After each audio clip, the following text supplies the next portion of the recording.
50 Kiowa warriors surrounded Josiah Stone's homestead at dawn, their war paint gleaming in the morning light, and every single one of them wanted the girl he'd hidden in his barn. 3 hours earlier, Josiah had been checking his livestock near Cedar Creek when he heard the gunshots echoing across the plains. Not unusual in New Mexico territory. Soldiers, bandits, or tribal raids were a part of life. But something about these shots felt different, desperate, final. He urged his horse toward the sound, knowing he should ride in the opposite direction. Smart ranchers minded their own business in 1878. But Josiah Stone had never been accused of being smart. What he found changed everything. A young Kiowa girl lay bleeding behind a fallen sycamore. An army bullet was lodged deep in her shoulder. Her doe-skin dress was soaked crimson, and her breathing came in short, painful gasps. She couldn't be more than 17 with fiery dark eyes that showed no fear, only defiance. Josiah's hand instinctively moved to his rifle. 4 years ago, Kiowa raiders had burned his neighbor's spread and killed Elspeth, his wife of 10 years. The smart thing would be to ride away. Let nature take its course. The territory would be safer with one less Kiowa, but those eyes. They reminded him of Elspeth's not in appearance, but in their refusal to surrender. The girl tried to crawl away when she saw him leaving a trail of blood on the dry earth. She spoke rapid Kiowa words he didn't understand, but her meaning was clear. Stay back. Josiah dismounted slowly, hands visible. The girl's breathing was getting weaker. Without medical attention, she'd be dead within the hour. He thought about Elspeth, about the promise he'd made at her grave, to never let hatred consume what was left of his soul. He scooped the girl into his arms. She fought weakly at first, then went limp from blood loss. Her weight was nothing. She was severely malnourished, probably fleeing with her band for weeks. The ride back to his homestead felt eternal. Every shadow could hide a war party. Every hawk's cry might signal pursuit, but Josiah pressed on. The girl's labored breathing was the only sound between them. At his cabin, he carried her to the barn and laid her on fresh hay. The bullet needed to come out immediately. As he heated his knife in the fire, preparing for crude surgery that would either save her life or end her suffering, the girl's eyes opened. She stared at him with a mixture of confusion and terror. Why was this white man helping her? What did he want in return? Josiah began working on the wound, and the girl bit down on a leather strap to muffle her screams. For 20 agonizing minutes, he dug out bullet fragments while she bled and trembled. Finally, the bleeding stopped. The girl passed out from pain and exhaustion. That's when Josiah heard the war drums in the distance growing closer with each beat. The drums stopped at sunrise, and that's when Josiah knew they'd found his homestead. He peered through the barn slats and counted them. 50 mounted warriors painted for war surrounding his property in a perfect circle. Their leader sat tall on a spotted war pony, an older man with silver streaks in his braided hair and scars across his chest that spoke of countless battles. The girl stirred behind him, fever burning through her small frame. She whispered something in Kiowa, her voice barely audible. Josiah didn't need translation. She was calling for her father. The war chief raised his hand, and the circle tightened. Josiah could see the fury in their eyes, the way their horses stamped and snorted, eager for violence. These weren't raiders looking for cattle or supplies. These were grieving warriors who'd tracked their missing daughter through 30 miles of dangerous territory. Josiah checked his weapons. 1 rifle, 2 pistols, maybe 40 rounds total against 50 experienced fighters. He might last 5 minutes if he was lucky. But running wasn't an option anymore. The girl couldn't be moved, and even if she could, they'd never outrun war horses across open plains. The chief called out in broken English, his voice carrying across the morning air like thunder. "White man, you hold what is ours?" Josiah's mouth went dry. How could he explain this, that he'd saved their daughter's life, that he'd risked everything to help her?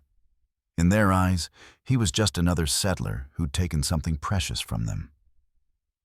He thought about responding, trying to negotiate. But what could he say? That he'd found her bleeding and brought her home? They'd see it as kidnapping, that he'd operated on her wound. They'd call it torture. The girl tried to sit up, wincing from the pain. She looked at Josiah with new understanding. He hadn't saved her.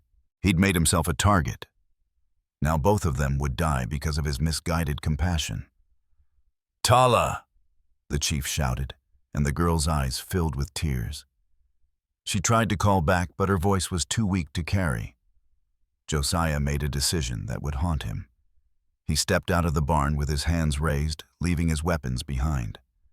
50 arrows tracked his movement. 50 fingers tightened on bowstrings. "She's alive," he called out.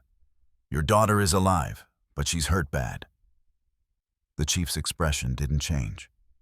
If anything, the rage in his eyes intensified. A white man claiming to help his daughter was worse than a white man who'd harmed her. At least enemies were honest about their intentions. "You lie," the chief spat. "Show her to us." That's when Josiah realized his terrible mistake.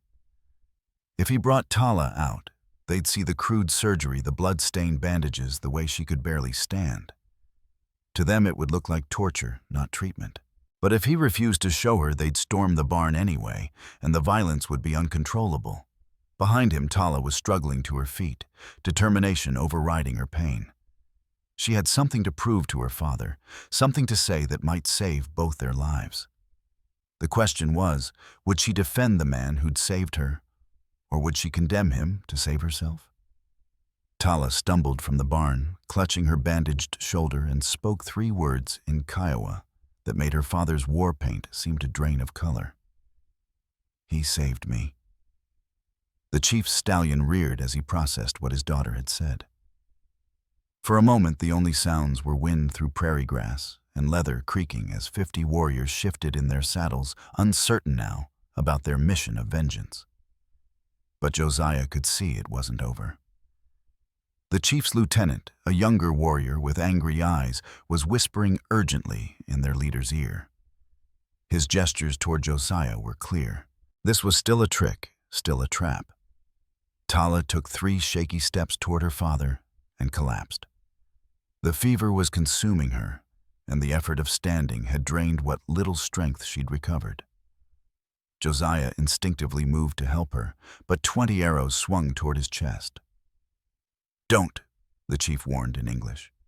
"Don't touch her again." 2 Kiowa women dismounted and rushed to Tala. They examined her bandages, felt her burning forehead, and spoke in rapid, concerned tones. Josiah watched their faces change as they realized the quality of the medical work, the clean stitching, the proper wound care, the fact that she was alive at all. The older woman looked up at the chief and nodded once. The girl had been treated well, but the lieutenant wasn't satisfied. He rode closer to Josiah, his horse's hooves stopping just inches from the rancher's boots. Up close, Josiah could see this warrior was maybe 25, with a fresh scar across his cheek and hatred burning in his eyes like prairie fire. "She is Chief's daughter," the lieutenant said in broken English. "You take her, you die. All white men die." Josiah realized this wasn't about Tala anymore. This young warrior wanted war, wanted revenge for something that had happened long before today. The girl's rescue had given him the excuse he'd been looking for. The chief was studying Josiah with eyes that had seen 40 years of frontier violence. "Why?" he asked simply. "Why help enemy?" It was the question Josiah had been asking himself since he'd first seen Tala bleeding behind that sycamore. Why risk everything for a people who'd killed his wife? Why throw away his life for a stranger? "Because she was dying," Josiah said finally. "And I couldn't watch someone die when I could prevent it." The chief's expression shifted slightly. Something in Josiah's words had reached him, a father recognizing another man's humanity. But the lieutenant spat in the dirt and raised his rifle. Lies. White man lies. He keeps her for slave for... The accusation hung in the air like poison. Josiah saw the doubt creeping back into the chief's eyes, saw the other warriors' faces hardening again.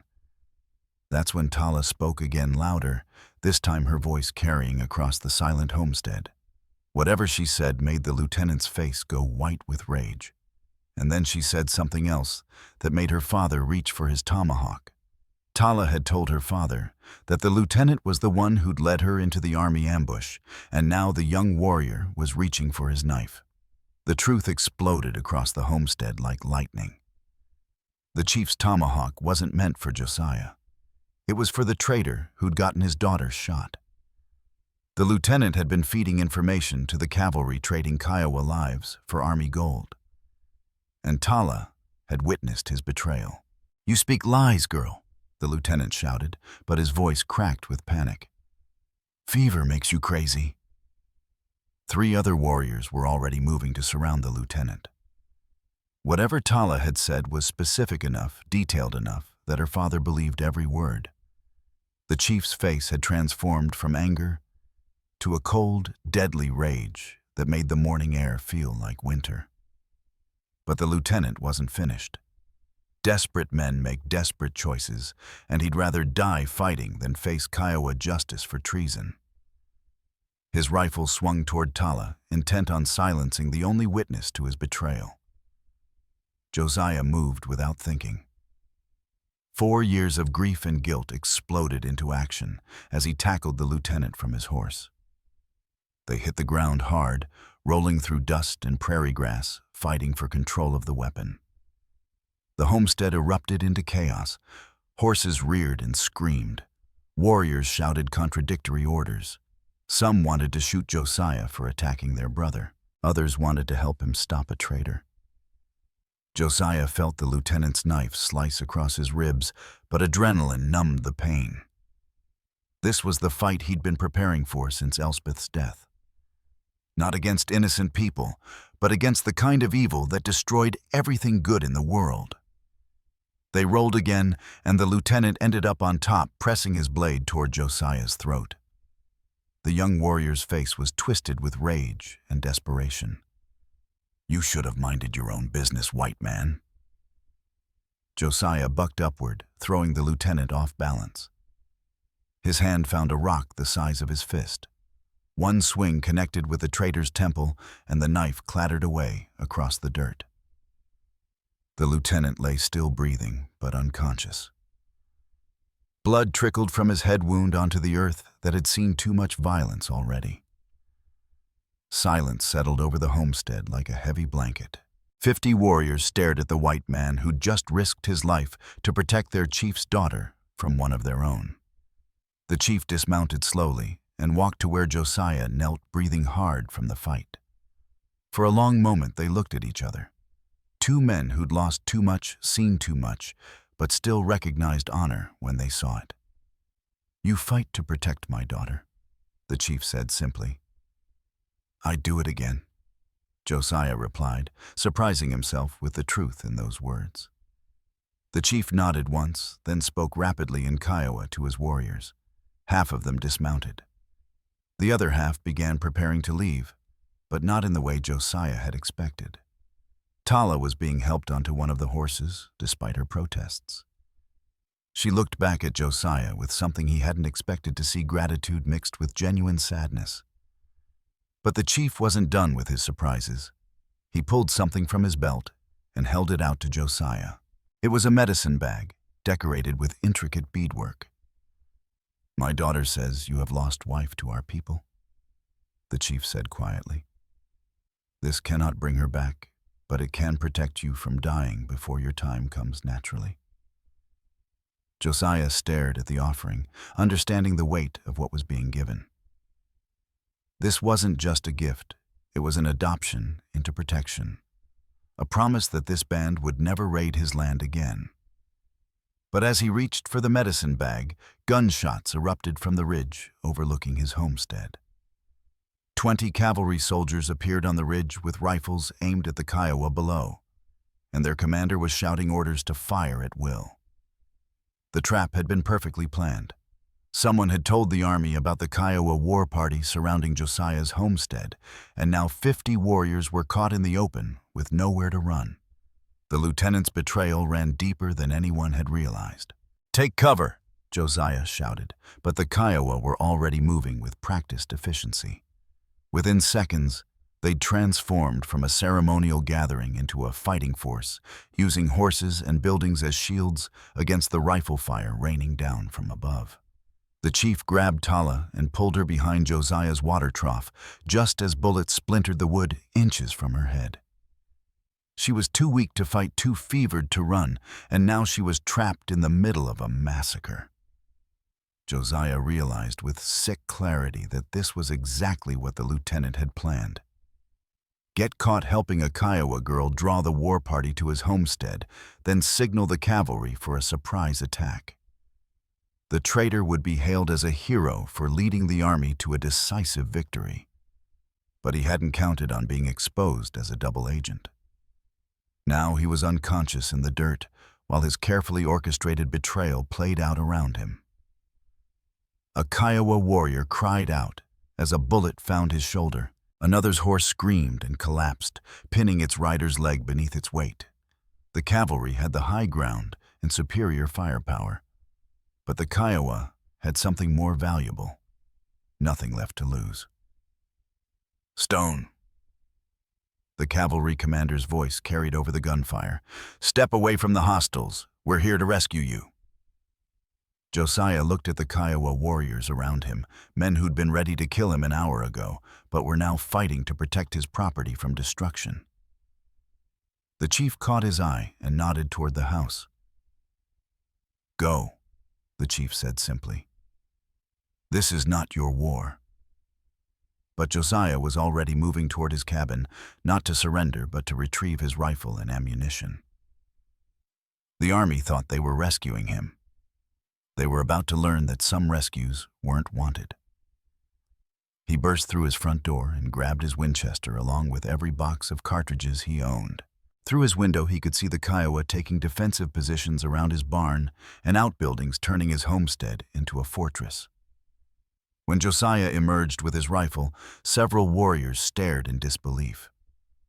The chief's eyes widened as he understood what the white man intended to do. "You choose to fight with us?" the chief asked, incredulous. "I choose to fight for what's right," Josiah replied, taking aim at the ridge. "If you were Josiah, what would you do? Join the army that's supposed to be on your side, or defend the people who came to kill you, but showed you honor? Tell me in the comments. I need to know which side you'd choose, because what Josiah decided next would determine whether anyone survived the next 10 minutes. The first cavalry charge came like thunder down the hillside, and Josiah Stone took his shot. Josiah's first shot dropped the cavalry sergeant leading the charge, and suddenly 20 soldiers were firing at the man they'd come to rescue. The irony wasn't lost on him as bullets shattered his cabin windows and splintered his porch railings. By choosing to stand with the Kiowa, he'd made himself a target of his own people. But watching the chief fight to protect Tala with the same desperation he'd once felt trying to save Elspeth, Josiah knew he'd made the right choice. The Kiowa were outnumbered and outgunned, but they fought with the precision of men who'd been warriors since childhood. They used every piece of cover, made every shot count, and turned Josiah's homestead into a killing field for anyone foolish enough to charge across open ground. The cavalry commander, a young officer named Captain Davis, with more ambition than experience, kept ordering frontal assaults that cost him men without gaining ground. After the third failed charge, his remaining soldiers were getting reluctant to follow orders that seemed designed to get them killed. But the lieutenant was waking up, his head wound bleeding, but his betrayal still intact. He crawled toward a fallen soldier's rifle, intent on shooting Tala, while everyone was distracted by the battle. Josiah saw the movement and swung his rifle around, but he was too far away. The lieutenant's weapon was already rising toward the water trough where the chief's daughter lay hidden. That's when one of the Kiowa warriors made a choice that shocked everyone. Instead of shooting at the cavalry, he put an arrow through the lieutenant's chest, permanently ending the traitors' war. The chief looked at the warrior who'd killed his own band member and nodded grimly. Justice had been served in the middle of chaos. The battle was turning. The cavalry had lost 7 men to the Kiowas too, and their ammunition was running low. But the Kiowa were almost out of arrows, and several warriors were wounded badly enough that they could barely hold their weapons. Josiah was down to his last box of cartridges when he heard something that changed everything. More horses approaching from the east. At first he thought it was cavalry reinforcements, which would mean certain death for everyone defending the ranch. But these weren't soldiers. They were ranchers from the surrounding territory, drawn by the sound of sustained gunfire. Men who knew Josiah Stone as an honest neighbor, a man who'd helped them through hard winters and shared water during droughts. Captain Davis tried to wave them off, shouting that he was conducting a military operation against hostile Indians. But the ranchers had eyes. They could see Josiah fighting alongside the Kiowa, could see the girl who was clearly wounded and being protected rather than held captive. Old Hank Miller, who owned the spread 5 miles north, rode up to Captain Davis with his own rifle ready. "What in hell are you doing, soldier boy? That's Jed Stone down there. And he's no Indian fighter unless someone gives him cause to be." The commander's authority was crumbling. His men were demoralized. His mission was exposed as something darker than a rescue. And now he had armed civilians questioning his orders. But wounded men with nothing to lose make dangerous enemies. Davis's hand moved to his sidearm, and Josiah realized the officer was prepared to shoot his way out of this situation rather than face a court-martial. The chief saw it too, and their eyes met across the battlefield as they both understood what was about to happen. Captain Davis drew his pistol on Hank Miller, but the chief's tomahawk found his skull before the shot could fire. The battle ended as suddenly as it had begun. The remaining soldiers, demoralized and leaderless, threw down their weapons when faced with 20 angry ranchers who'd known Josiah Stone for years. These weren't career soldiers. They were farm boys and drifters who'd joined the army for steady pay, not to massacre civilians on a New Mexico homestead. Hank Miller dismounted and walked over to where Josiah knelt beside the water trough, checking on Tala's condition. The girl's fever had broken during the fighting, and her eyes were clearer now, though she was still weak from blood loss. "Jed," Hank said quietly, "you want to tell me what this is all about?" So Josiah told the story, finding Tala wounded, treating her injuries, the arrival of the war party, the lieutenant's betrayal, and the army's attack on what should have been a peaceful resolution. The other ranchers listened in silence, understanding gradually that their neighbor had risked everything to save a life. The chief approached slowly, his war paint streaked with sweat and gunpowder. He looked at the dead cavalry commander, then at the soldiers sitting in the dirt with their hands raised, then at the ranchers who'd intervened to stop a massacre. "This white man," the chief said, pointing at Josiah, "has more honor than soldiers who wear blue coats." Hank nodded. "Jed's always been decent folk. If he says the girl needed help, then she needed help." But the situation was far from resolved. A cavalry commander was dead on Josiah's property, and a Kiowa war party was standing in the middle of white ranchers' territory. This was the kind of incident that started wars. The chief seemed to understand this too. He spoke rapidly to his warriors, who began preparing to leave despite their own wounded. Better to retreat now than wait for more soldiers to arrive, seeking vengeance. "Wait," Josiah said. He looked at Tala, who was strong enough now to sit up on her own. "She's not ready to travel. The wound could reopen." The chief's jaw tightened. Every minute they stayed increased the danger. But his daughter's life was worth more than tactical advantage. "We take that risk," he decided.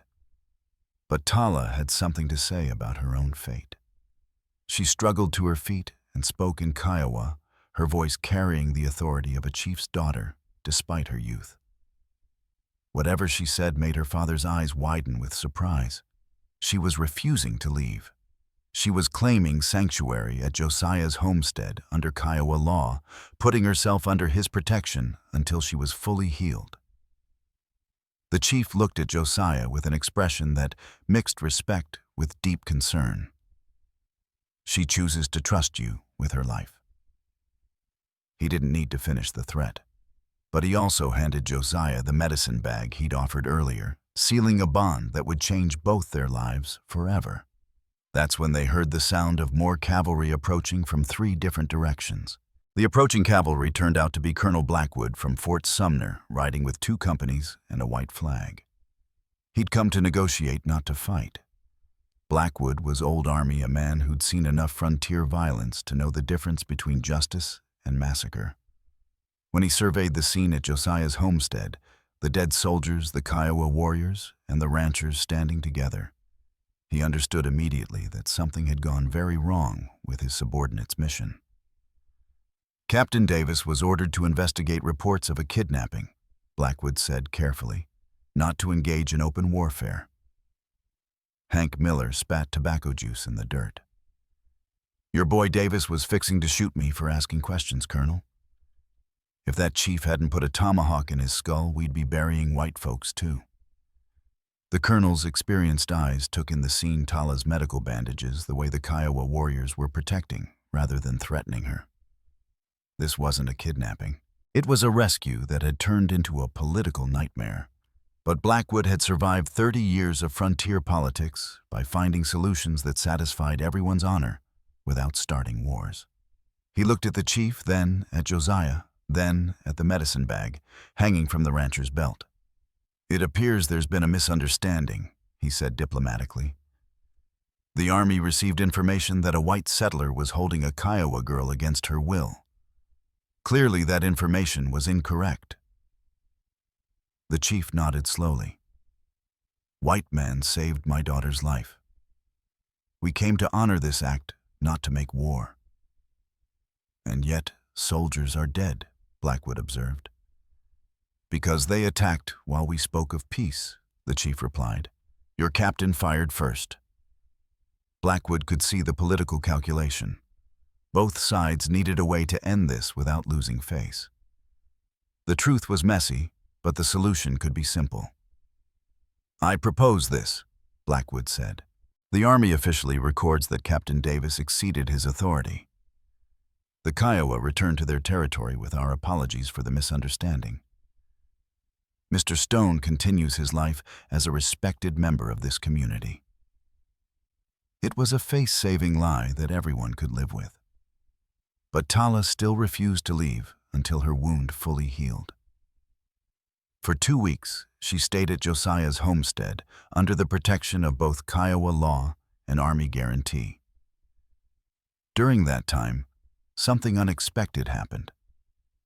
She began teaching Josiah her language, and he taught her to read English. They shared stories about their peoples, their losses, their hopes.